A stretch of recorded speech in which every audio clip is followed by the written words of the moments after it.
Good turnaround Tuesday, Warriors. Have a great interview today with Lakshman at Economic Cycle Research Institute. So he's talking hard landing. Bears, stick around. How you doing, AJ? Brand, yes. I'm going to turn Tuesday around. Sinatra, Ryan, how are you guys? Gotcha. Team, Hey. what the hell is going on? Don't ask us. So, good morning, Coach. Hey, how are you, Blake? So, you know, we have a 2 here in the Euro. And, you know, if you remember last week, I was looking for a 3 in the VIX and it came out with 2. So nice little divergence here. Are we going to turn it, or do you think there's one more shot down? You could see it better on like a 30-minute 1, 2, pretty glaring divergence. Yes, it was some, you know, I look for 3s, but sometimes 2 is enough. What do you think, Ryan? We're going to finally get a reaction, huh? Yeah, I don't like that secondary low. You know, if that low matched the first low, then I think, you know, you may be sort of trying to find a bottom. Okay. But that secondary low, just being a bit low in the first one, just keeps the pressure on, and you know the bounce is nothing at the moment. Okay.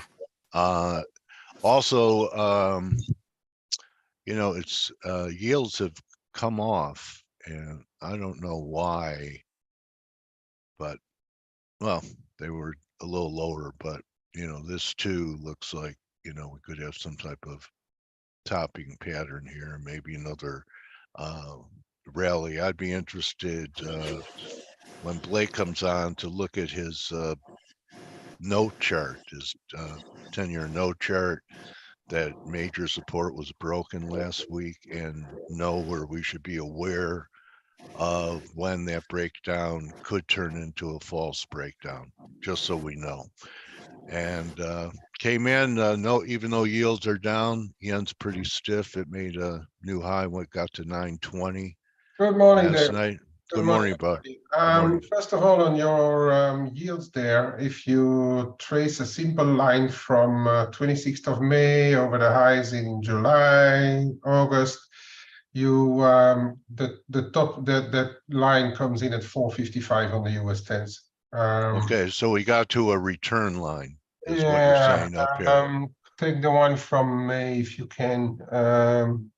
26th of May, that's where it starts from. Anyway, yeah, coming down a little. I think it has to do with the data in front of us, because we have housing data, a few different housing data today, and we have the consumer confidence. So I guess the market is managing its books a little bit ahead of those data, because we know that the consumer is at the forefront of the FOMC's monitor, that they are watching it very closely. I think that has to do a little bit with it. And then on the yen, we had several warnings now from Suzuki. He's talking every day, and he spoke twice actually today. Still mentioning that they're in contact with with the foreign authorities on the level. The rest is the usual blah blah blah. But we have, as we said on the flow show and on the chat as well, that we have to take into account that we are close to the 115 the dollar yen. We're also on the trade weighted index below last year's intervention levels, and they know, because their agent banks are just telling them what's going on. They know about the possible end of month flows. And I reckon they really want the market to calm down and not take the yen too high. So we think during this week, providing that the US data don't completely disappoint and the dollar goes down naturally, during this week we will have to be ourselves as well a little bit on higher alert concerning possible interventions, or them at least wanting to slow the move, whether it is this week or start of next or so. Because the models are pointing at more yen selling, so I think they found it necessary to. They're going to have to step in and you know, see how effective it could be. I mean, their last intervention I thought was very successful. You know, I remember I was taught you fade interventions on the floor. This guy named Bregman, they called him the bank. He would love when there were this was on the IMM. He'd love it when there'd be central bank intervention. He faded it all the time. I think times have changed, though, don't you? Well, if they would come in at right now, I think it would be a massive fade as well. If they do it next week, Monday, Okay. depending on who they can convince or how they do it, maybe a different idea. It doesn't change my very long-term view, like year over year. But right now, I am a little cautious for the rest of the weekend going into next, because there may be this rushing to the dollar. They just don't want to do what they have to do yet No, with but yield control. yeah, well. So this is why intervention is necessary. They're not ready to take the measures the market says they need to take to The Bank of stop Japan, this. you mean? Yeah. Yeah, I mean, now there's already talks that they will wait until we get to March or so. But I think this, and I said it on the flow show as well, I think that now there's just a kind of, I don't know if you can call it an agreement also, where UEDA says they are working together with the government, and Bank of Japan is funding the government with their new package coming in, and MOF will take care of the yen's value, and I reckon it's starting to get as simple as that. And yeah, I can't say anything else. Then I think week into next, we are going to have to be a little careful, because they can step in. Now, if the rest of the dollar still bid like hell, then it's going to be a massive fade. We will just have to watch the data then in the US or European Union. You know, I've been saying, and you know, I'm on record on some shows turning bullish down here, actually on a show when it happened, but I said you don't have to catch a falling knife, you just buy the next close above the breakdown, which was here. So they took no heed if they did it. But back here, I was talking about 108, 109. You know, we're 2/3 through to that particular target. So I think that we're going to get more of a two-sided market, because, you know, distribution would have to take place for a big turn in the dollar back south. So, you know, we could get short-term little pullbacks and then make another new high on our way to 108. Yeah, go ahead, I'm sorry. Yeah, and I'm going to be cautious at the end of this week, as I said. I mean, we are end of the month, end of quarter models, and I tend to agree with the models are pointing at more dollar demand. I think it's in earnest. It may start if today's data don't disappoint, or at least tomorrow, and then we will see. I also think, and I said it yesterday as well, that we may have this week a dollar rush and then stabilize, or at least correct a little bit next week. But we will have to see what the yields are doing therefore. And there perhaps your government the spending limit can come into play. Then we will have to see what the. I remember when Gregor was turning bullish a dollar, he's talking maybe around 105 or so. I said, you know what, it's not going to turn down until they take out the stops over this high. So that's finally been accomplished the last day or so. So I know that most of the dollar, you know, bears would throw in the towel over this level. Maybe they even did it here, but I think this was important to shake out dollar bears. So you know, that business has been taken care of.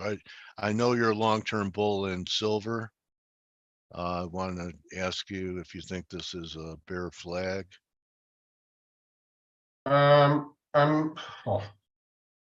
It's a big flag. I'm cautious, but I wouldn't really rule out a move down into the low 22s before this week is over. Okay, I'm just as you know, if I covered it up and you know I'm long-term bullish silver, I just have levels, you know, where I'm looking for. But if I covered up the title and I just used basic Edwards and McGee rules, you know, you have this move, and then you have this possibly corrective. It'll probably end up negating the breakdown today because I'm talking about it. But a measured move would take it down to 2060, which means you have this from the breakdown, if that's a flag. So anyway, can't have it all. You know, I'm looking for a yen pullback.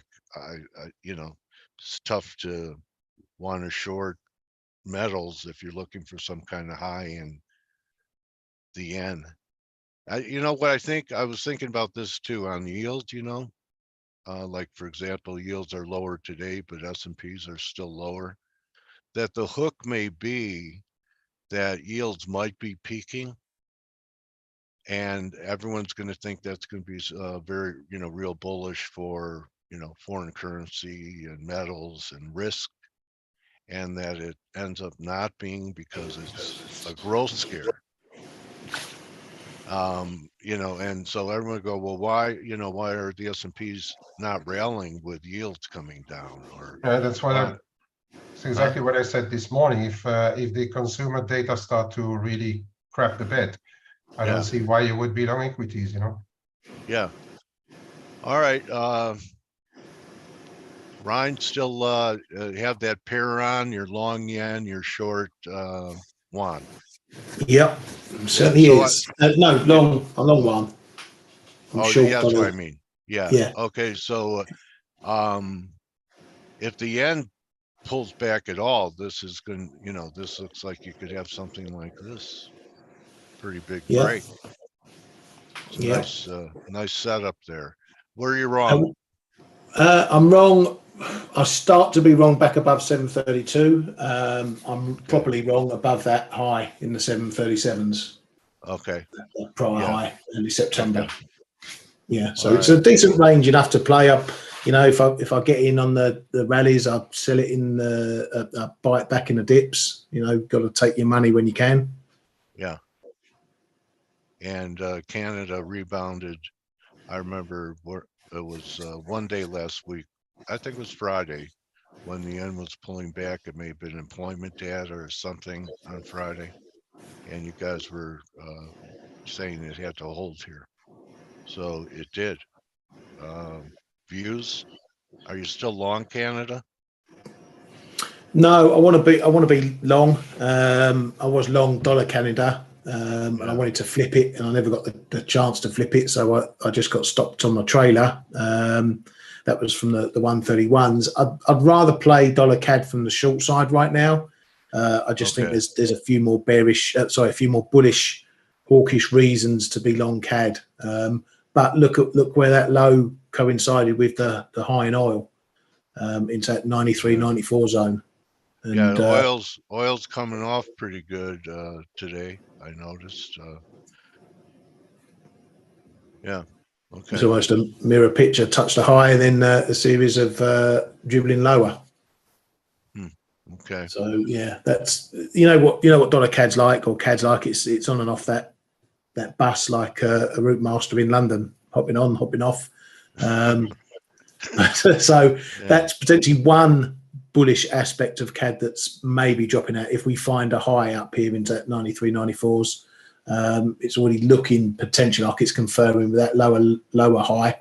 Yeah, you know, we'll see what happens. You know, all that bid up in oil was over the production cuts, and you know, there's only so far that can be priced before you get back to supply demand dynamics. Yeah, let's take a look at a weekly. Okay, so oil, the dollar, yields have all been moving in the same direction. So there could be some give back on all of them, right? So oil would be part of it. I just wanted to show this, and I'm going to ask Blake to take over. VIX What's that? yesterday. VIX yesterday threatened a breakout here at 18 and didn't do it. And, may have to do some work here. But as long as we're holding 1550, it looks good. We penetrate this 18 level. I think we have 24 to 26 next stop. I think that we're going to get to the March levels, which in March we got up here to about 31, 32. That's my target. I don't know, into November. If it happens. Dale, I would agree with that, and I think if you're looking at VIX, the only thing that's going to get that above there, and this is where it gets a little tricky, in my opinion, is if you take a look at the S&P. So what we're going to do, here's my chart in VIX, same chart we were looking at yesterday, but here's the issue with the S&P. The S&P actually trying to hold its like horizontal support neckline. There's a lot of people short. A lot of people are very bearish right now. And I think that's a bit of a risk at the moment. But the real key is going to be down here at the 200-day moving average at the 4,200 level at channel support. I don't see, and maybe I'm wrong here, but I don't see the VIX really taking off above 20 unless we start really breaking down. And there's a lot of support down here in the markets. It made sense to be short risk, a week ago or a week and a half ago, but at current levels, with all these end of month flows, I have to point out that there's so much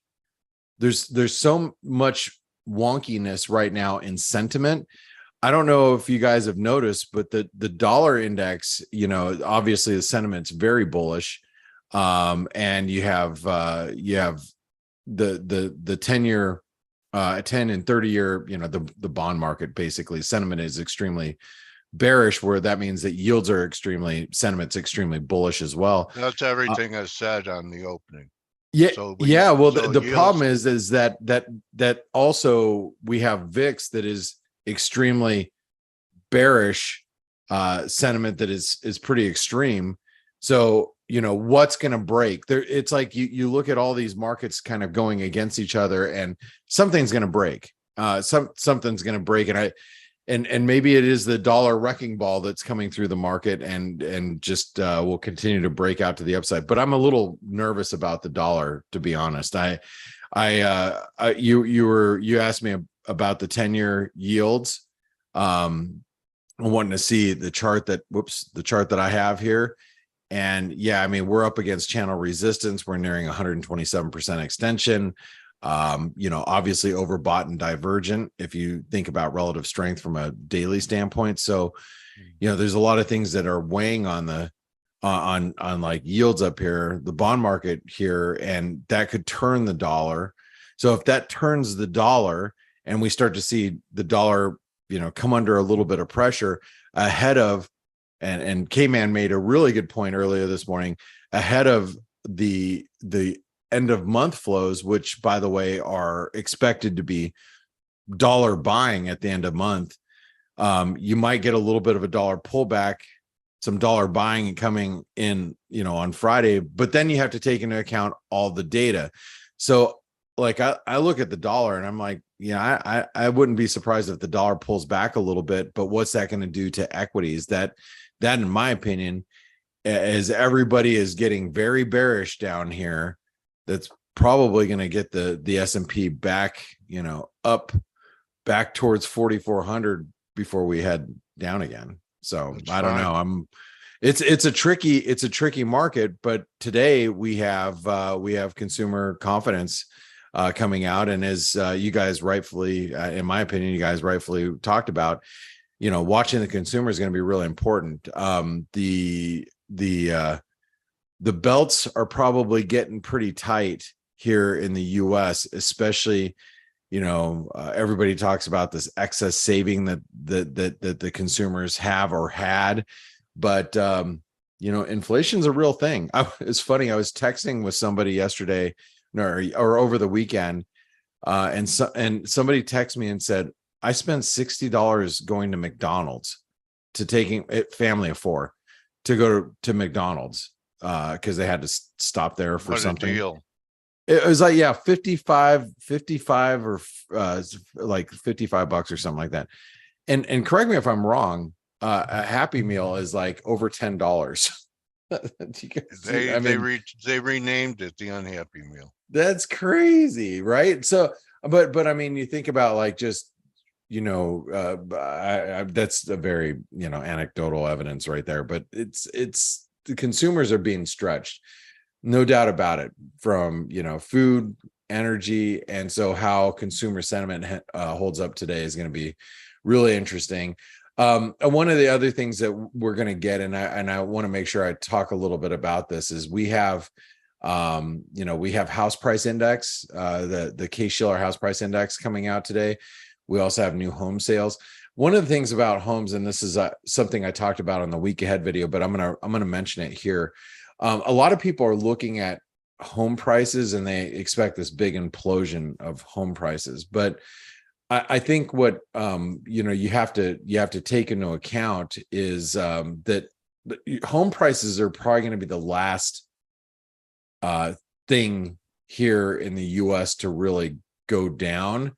And the reason why I say that is because when you're talking about home prices, there are other things that are going to have to break before home prices do, because I say everybody, and that's a wrong thing to say, but there's so many people and so many homes here that are locked in at lower rates that no one's moving unless they have to. And what's going to force somebody to move is a loss of job, right? If they lose their job, but before they lose their home, they're going to stop paying these credit cards, right? The credit card debt goes first, because what are you going to do? Ruin my credit?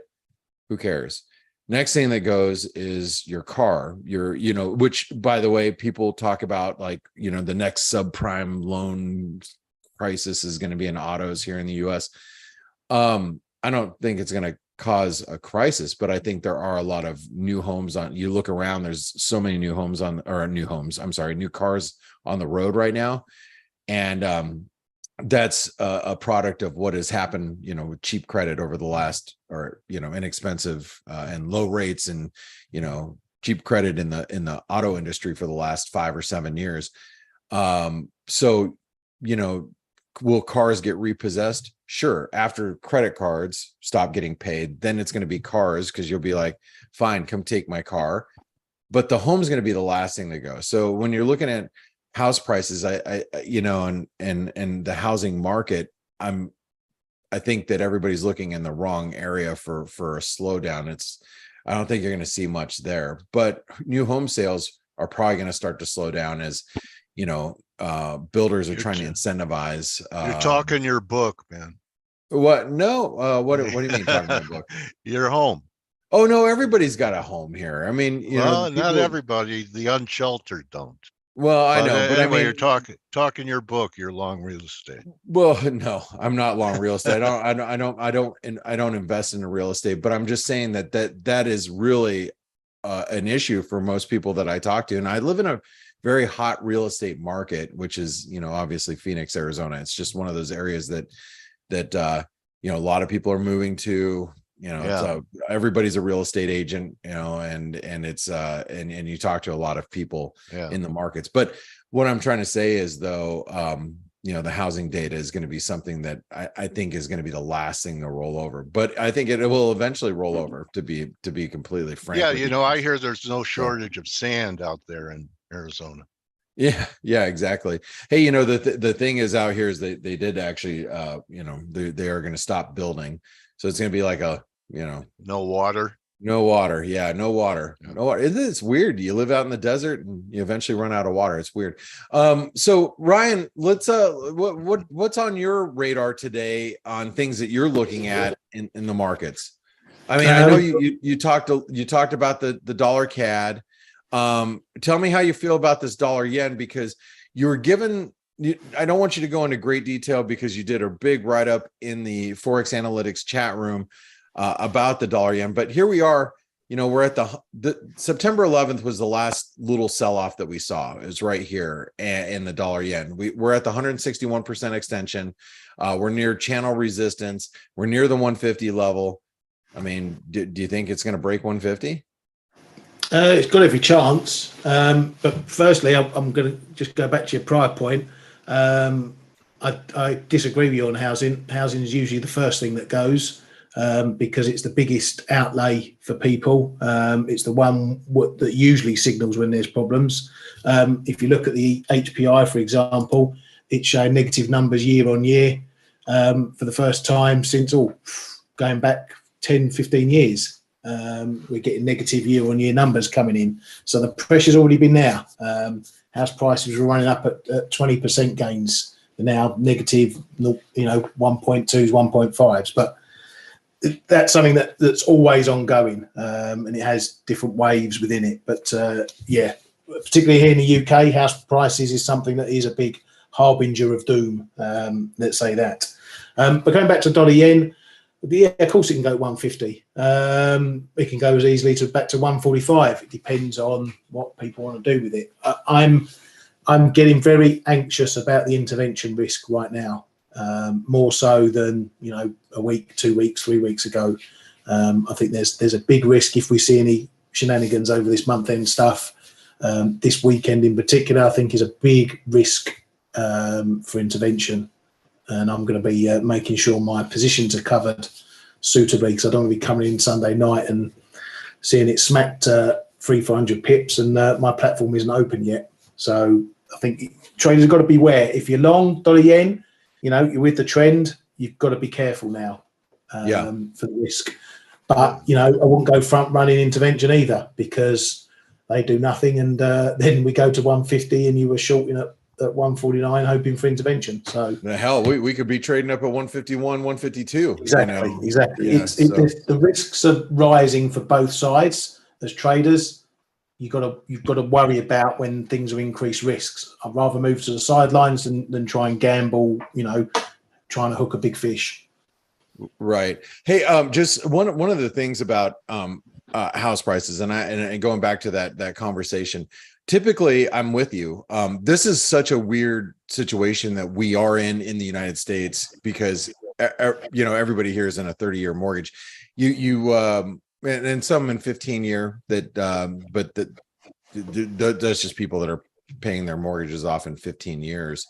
But it's much different if you're looking in the UK or Australia or I don't know about Canada, and I think Canada has the adjustable rates too that adjust every I forget how many years it does. But I know that housing is going to be definitely watched in different parts of the world. I think the U.S. is going to be. This is where the U.S. is kind of unique. I don't disagree with that. It is a strange situation. I would have thought housing might have suffered more already, but it's the same thing. Why hasn't jobs suffered more? There's lots of strange shit going on, but it doesn't matter. It doesn't matter if you're paying 1% mortgage rate or 6%. If you lose your job, you ain't paying nothing, and then you're potentially going to lose your house. So that's why the jobs market is so vitally important. That's why the Fed and everybody else is watching jobs, right? Yeah, absolutely. I'm just saying that there's signs in the housing market that says, hang on a minute, it isn't all it's cracked up to be. It isn't as strong as maybe the number suggests. But again, it's almost like jobs. It's either going to soft land or it's going to fall off a cliff suddenly and everyone's going to panic. Yeah, right. Well, it's going to be really interesting as we come into the end of this year, in my opinion. Kman, I'm sorry, I just looked and I thought we had way more time than we actually do. And I know you've already talked a little bit about the yen and end of month and end of quarter flows. And anything right now that's on your radar that you haven't really discussed that you're like, man, I am looking at that. Sterling remains weak as a currency, and that could end the week on a low, whether it's versus dollar or any other currency or some other currencies rather. Sterling's still looking very weak, and I'm still trading the sterling from the shorted side.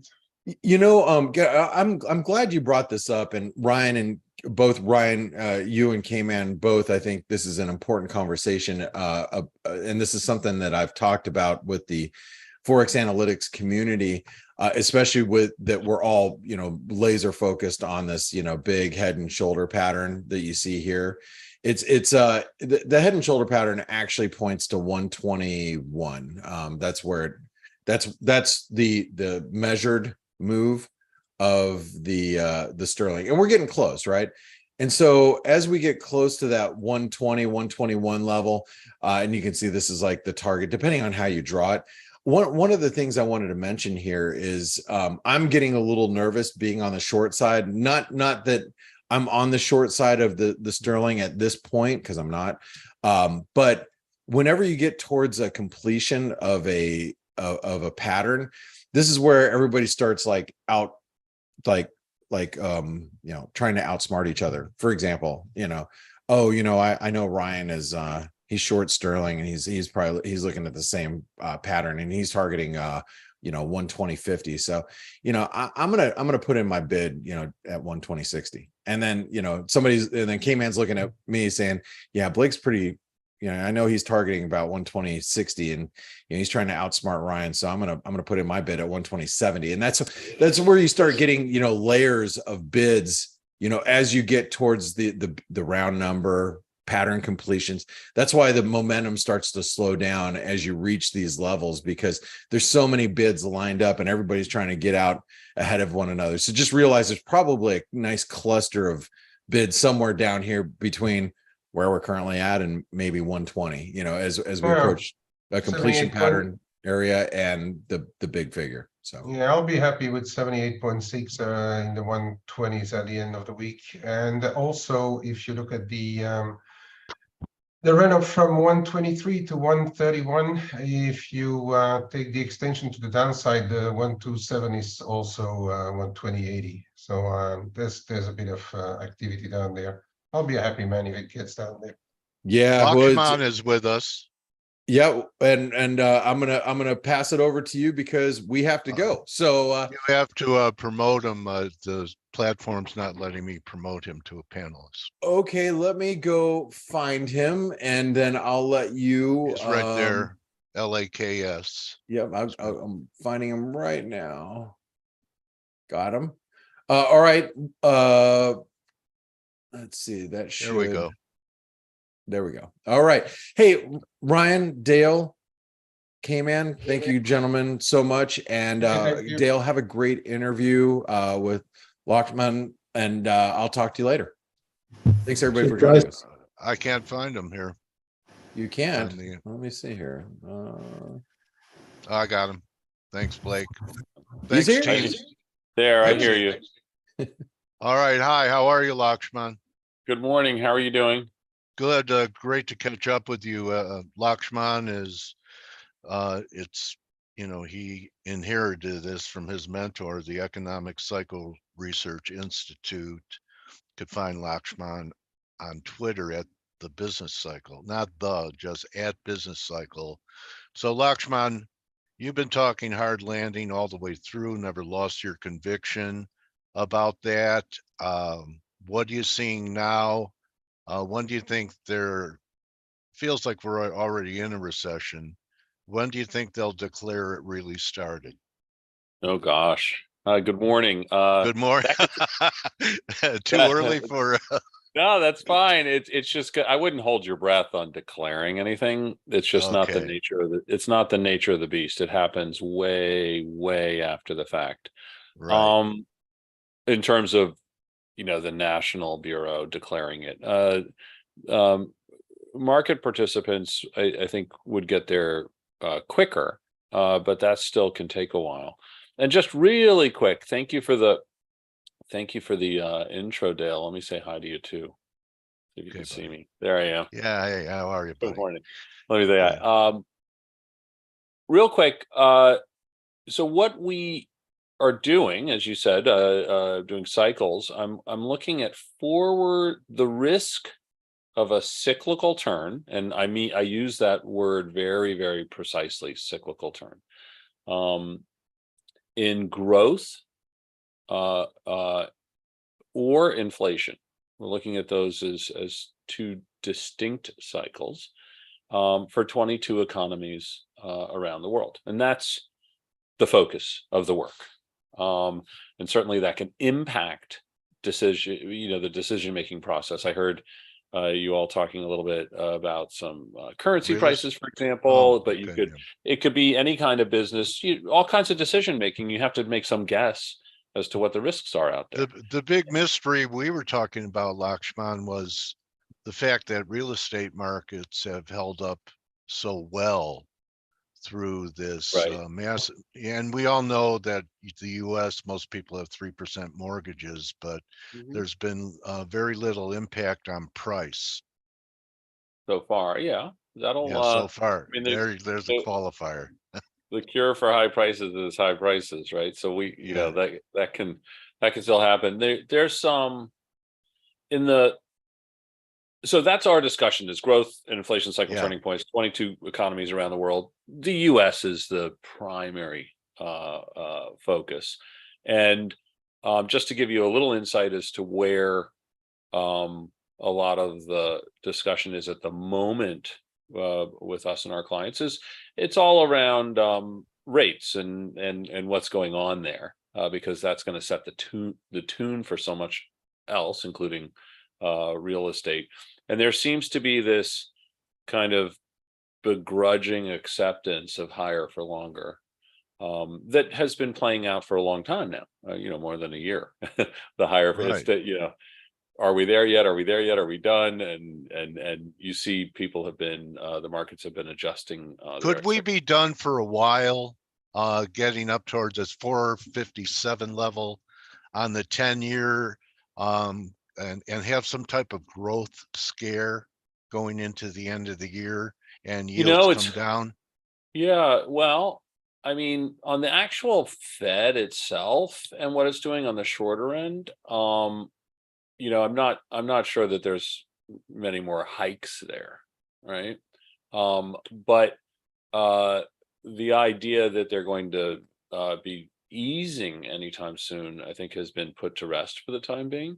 Yes. And the soft landing narrative, as long as that's kind of breathing and out there, is going to be pushing up those longer end yields. And then it doesn't help what's going on with the deficit and the supply issues and who wants to buy all that debt.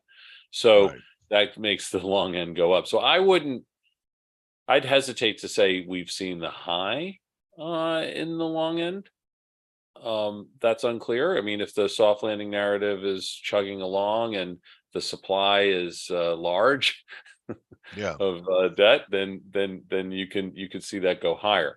But to your earlier point, or where you're pivoting from the beginning of the discussion on real estate, those typically, just typical cycles, they can lag a bit. There takes a little while for, because there's always hope that things will work out. We were talking with a client with a pretty big portfolio or exposure to, they have a lot of managers running real estate investments, some sort of stuff. And when you kind of needle down into this issue, it boils down to hoping that rates are going to go down to kind of make it more likely that they avoid a real serious crack up in their portfolio, right? Because you can't handle these high rates in some of these business models. Well, they're not going to be able to roll over the rollover of their debt from a couple of years ago. There's going to be a reckoning. Well, so hope is not a plan, right? I mean, you could hope, but I'm not sure it's a great plan. And under the circumstances, the longer the soft landing narrative or reacceleration narrative is out there, then you've got the likelihood that the rates are going to hang in there. The economy itself is slowing. It's continuing to slow. I could throw up a quick chart if you Okay. want, of the Sure. economy itself, and it just the coincident index. Let me see if I can grab Do you this. think There. that we could have a weak jobs number in the next NFP? That could be like something lights a fuse over people starting to think Yeah. about. You think that could be the catalyst? Well, I don't know the next one. I mean, that's a roll of the dice, right? The next number. But around, I know the lay of the land around cycle turns. They on downturns, the revisions to these big numbers tends to be to the downside. So you could have, sometimes you could have an actual fresh print that'll be surprising to the downside, but certainly in the revisions, and I think we've already seen that some of the revisions of the summer and earlier went to the downside. This indicator I'm showing you here, Yeah. that's the coincident index. That's the hard data. It's not a forecast. And it's the economy outside your window. And, you know, it's messy. Lower It's highs, kind of, lower it lows. goes Yeah. up and down. This is the growth rate. That's just about a 2% growth rate, a little higher than 2 there. And now we're down to 1.25, 1.24 in August. And that is very large data on output, employment, income, and sales for the aggregate national economy. Weak. So, well, all I'm going to say is it's decelerating. Okay. Okay. And I can also tell you that the You could be reason an ambassador. yeah, and Go ahead. this could be this. I think also that this number, this line would be going negative if jobs growth had not held up as much as it has. Now, on housing, you were talking earlier, these prices kind of hanging in there. Where's the downturn? Part of it is kind of mismatching between some supply and demand. And then on the jobs side of things, it's also, again, some supply and demand stuff at work here. So I'm going to pop up a few slides that we've been done at ECRI about the hollowing out of the jobs market. So the narrative is jobs are strong, they're tight, they're growing. This is going to support the consumer, and therefore we're not going to have a recession or something like that, right? And here, what we're finding is that, yeah, it's true, jobs growth is still positive, but there is a really big tug of war going on in the jobs market between what we would call this kind of post-COVID backwash stuff and cyclical forces. And so post-COVID backwards stuff is responsible for a hunk of labor leaving the labor force. Right. You could attribute it to COVID, early retirement, legal immigration stuff, where for a period of time we didn't have as many incoming, and so into the workforce. So that's a hunk of the workforce which isn't there. It's tighter supply. And separately, we've had some kind of post-COVID related stuff around very targeted spending. You had I'm not even going to the stimmy checks and all of that, which is large, but stuff in the Inflation Reduction Act or the CHIPS Act and these things, which are very targeted spending things. And we could see, for example, in non-residential construction employment, which typically would be going down here, and it was headed down, popped up a lot of factories being built all of a sudden. Not because of a huge demand, but because of a dictate that they should be built, and so that takes people. And it doesn't help that construction productivity is just abysmal.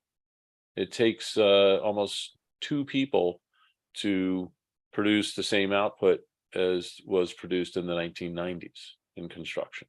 So Isn't That's there going to still make it. supply chain issues in that part of the market too? A friend of mine was looking to buy a house to fix up, flip, and it would take him Yeah, 3 there's months to some. get an electrician to Yeah, come yeah, out yeah. and No, do the work. well, that's labor supply. Yeah, This is and the labor supply parts. And a friend in and the parts. solar, they can't get the parts from China And to I do don't know their how many. jobs. I don't know the age demographic of everybody listening, but I'm just going to give a plug for us older guys and say that, you know, some of the more experienced construction workers were pretty productive, and the younger ones are having to learn a bit on the job, and so it might be weighing on productivity. There's also regulation and stuff which is really weighing on productivity.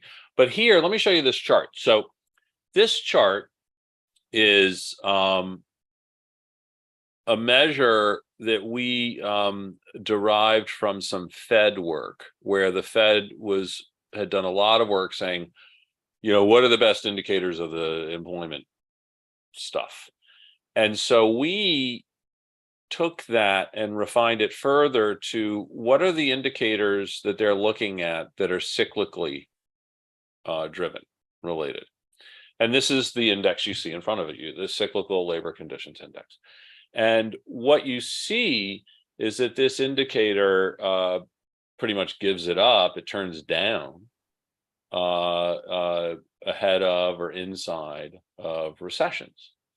And it has done that now. You can see this type of decline is not something that we see away from recession. And you could very well be in a recession when this is happening. The level here is back to some of the spikes in front of the COVID recession. Yeah. But you see the level isn't a great indicator of whether it's recessionary or not. It's really the size of the move down. Okay. And so direction. Yeah. this is consistent with our more anecdotal observations, which is like, if you look at a jobs report, the discretionary sectors aren't doing well. But something like health or education, that's where there's a little bit of continued growth. Another pattern that shows us the jobs market is weakening up under our feet is temporary employment. And you see declines in the level of temporary employment, again, around harder landings, right? They're associated with harder landings. So that's about a 7% decline in the level here. And we haven't seen that kind of decline unless we're in the vicinity of a harder landing. I'm drilling down into jobs. I'm picking on jobs because that's the thing that's holding up the coincident index from being negative. Here, we look at weekly hours, and you see weekly hours weaken, or they are reduced into recession. So if you are a business manager and you're trying to navigate the economy after COVID and the recovery, and you've got the issues of the supply chain things, and you've got the issues that there are, you know, millions of people missing from the jobs market, you are going to be very careful with your employees. You're not going to push them quite that hard. You're going to, you know, because it's hard to replace them. And so before you fire them, you'll let go temporary workers. Before you fire anyone, you're going to reduce their hours. And this is happening. What's kind of interesting is that this is happening, these patterns all present themselves during the, you know, the you only live once, the YOLO summer, where everybody was like, that's it, you know, I'm sick and tired, I'm gonna go on my trip, my bucket list has been on hold, whatever. And kind of was damn the torpedoes in the summer, and people went out and did whatever they did, and this is still happening. So the end result, if we look at jobs growth, this is a good preview going into the jobs report. This is year over year headline jobs growth is down to 2%, and year over year household jobs growth is down to, I don't know, it's like 1.6 or 7 here, something like that. This has been declining for a long time, going on a couple of years now, and in this case, I would just say the trend is not your friend. It's if this keeps going, if there's no re-acceleration in front of us, then this is likely to go negative. And in a way, that kind of seems to be from a at least if we stick with the Fed for the moment, from the policymaker, from the Fed side of view, that's kind of what they want or need. Yeah, that's what they've been trying to accomplish. More demand destruction. It would be great to have immaculate disinflation, but that might be a pipe dream. And so I think they would, and I've said this before when we've talked, if they had to choose between a hard landing and mission accomplished in terms of their inflation fighting credibility, they would really choose the latter. Hard landing.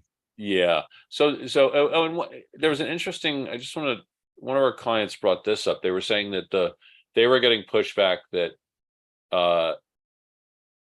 we're getting such a good boost in these non-cyclical components of the jobs market that maybe that's enough, right? Like maybe cycles don't matter or something. Okay. And then it's the patterns here are really interesting. So it's the dark line is jobs growth without health and education, and you see that's pretty nasty looking, right? That's the one going straight down. And then if you want to say, hey, wait, as long as people are working, they're working. If they're working in schools and healthcare, who cares? They're still getting a paycheck. It's all good, right? And what you see is, yes, there's to some degree that's been happening. There's this push here. It's flattened out a little bit. This is in the growth rates of the jobs. But what's fascinating is this kind of crossover here. We see that present itself, lo and behold, around recessions. Look at that. Here it is. Here it is. Here it is. It's like their defensive careers, like a sector in the market, Lakshman. Yeah. People go to, people get sick, right? And parents send their kids to school, and all of us people need to be trained. Yeah. All of us are tuned into the markets, and we're watching this kind of stuff. And then your young adult child is saying, "I'm going to go here," and you're like, "Hey, doesn't look so good. You should work in education or healthcare for a spot, and be busy." Right. And not bad advice. Less discretionary. Now, if you go to discretionary stuff, it's harder to make a bullish narrative, I think. But I'm happy to take questions. Have you started to factor in AI and job replacement? How far away is that? It not going to impact this cycle. I love all of this potential. And by golly, if you look at the productivity data, it would scare you to death. So the productivity growth. So the trends over time, and if you look at that, we need some AI driven productivity growth that's what takes us out of the next downturn. I don't know if it's that fast. I think it takes a while. I mean, industrialization took a while, moving to service sector took a while, moving to information services, we were kind of there, moving to AI, that could take a while. I wouldn't hold your breath on that. I don't know. Maybe there's the other Moore every time, because I have Jeffrey Moore as my mentor, but there's another Jeffrey Moore wrote about Into the Chasm, I think it was, and Moore's law, that Geoffrey Moore's law, is that things, the Right. time it takes to do things gets cut in half, like the speed of a chip or something like that. So maybe it happens faster. Maybe I think it's 10 years and it's 5 years. I don't know, but it's not a matter of a year or two. Can you imagine what kind of environment it's going to feel like next year, Lakshman, with Well, all the by next year, and I'll tag off of this question here. By next year, we could have bottomed and gone into recovery. Our forward-looking indicators, I don't know. I can't predict the predictors. Okay. We have a large array of leading indexes. One that we release publicly is a weekly leading index. The growth rate there has been improving a little bit of late. By its nature, it has some more exposure to market related indicators, and so that's a good part of that story. Conceptually, so people are understanding, we don't have models, we have leading indexes. The leading indexes are made up of indicators that have a very good theoretical reason for turning ahead of a turn in the target, in this case, growth. When we're looking for where we can get inputs, the key drivers of the economy, measures of those, to put into leading indicators, we can have market data, and that's more frequently available. You can have soft data, that's kind of like survey type stuff. And then you can have hard data, which would be more government created information and collected information. So in our forward-looking data, we try to have a nice balance between those three kind of sources. And what I'm sharing here is that some of the growth rates are firming, and it tends to be a bit more with the market related components. It's not very okay. So pervasive. all right. This Well, one. then let me ask you this: what would a 30% sell-off in the equity complex by the spring? What kind of effect is it going to have on your outlook should that occur? Right. So we're not equity specific when I say market stuff, but But it's let's about just, confidence, right? yeah, I'm Especially gonna the elite. I'm gonna rephrase that and say risk off in the markets. Okay. And Okay, okay. fine. And if it's more Ambassador Lakshman. and if it's risk off in the markets and those other pieces aren't coming up, then the growth rates are going to come back down. Now, we look at growth rates of our leading indicators, and then we look at the levels of our leading indicators. And the levels of our leading indicators collapsed in such a way that and this is not one index, this is a large array of indicators, not just for the US, globally even. They went down in such a hard way that it's recession. It's a hard landing. I would not be calling it straight if I said it was anything other. Okay. By dint of the level of those indexes not falling that much anymore, mathematically, the growth rates begin to become less and less negative. Okay. And slightly positive. That's what's happened. Okay. And when I look inside, it's a lot of market stuff in there that's moving around. Although I'm not judgmental, I'm just saying, is it pervasive or not? It's not the other soft and the hard data so much. And so therefore, I'm like, all right. I respect the growth rates of the leading indicators going up. There's a bit of a risk on vibe, and you've seen that. Yeah. Oh, yeah. Okay. But I also respect something else, which is that the bottoming in things like equities it's pretty stable cyclically. It tends to occur some 3 to 5 months ahead of the end of the recession. All right. Yeah.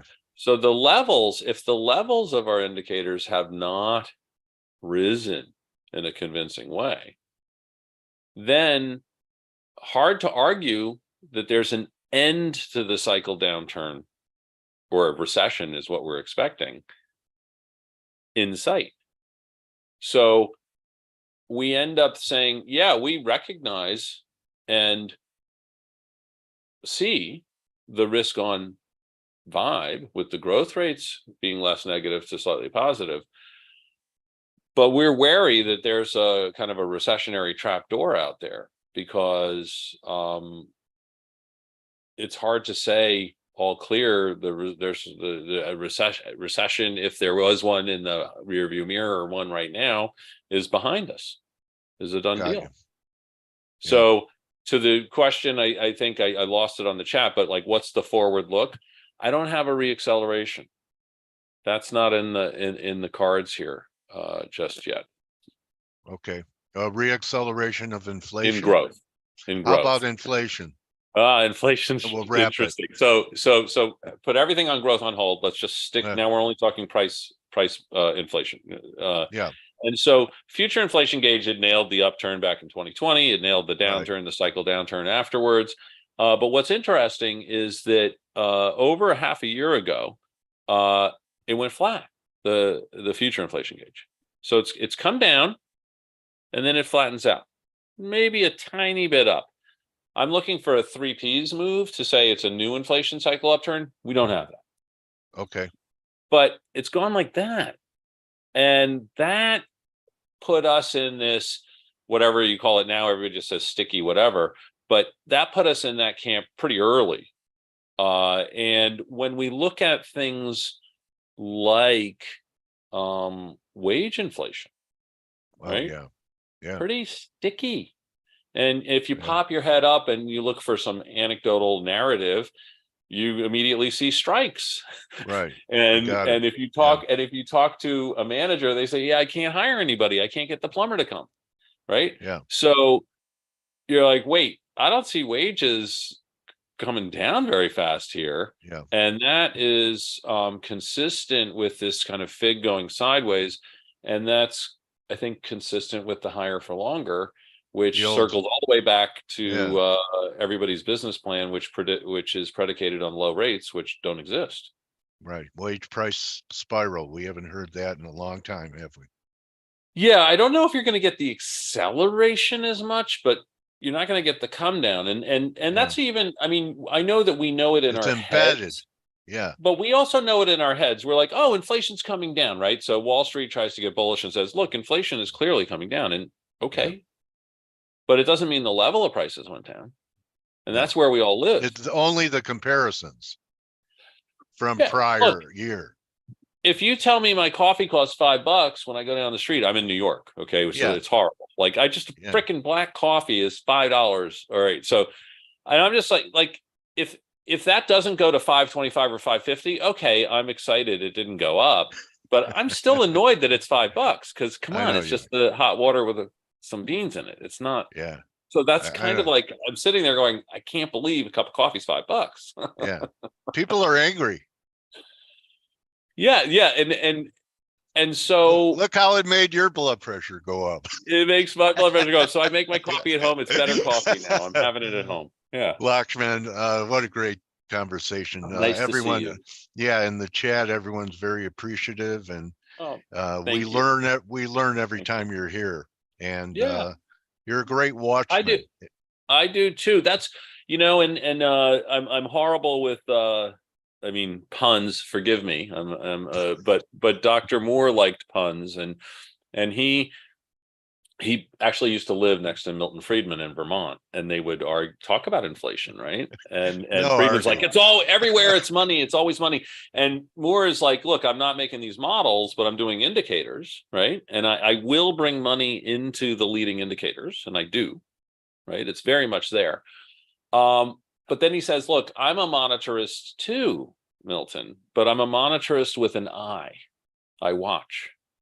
And so that's, I wouldn't even say, I mean, it's nice to predict an inflation cycle turn and a business cycle turn, but we're really monitoring the cycle indicators. And I'm trying to share that with you as objectively as I can. And mission accomplished. All right. Thank you.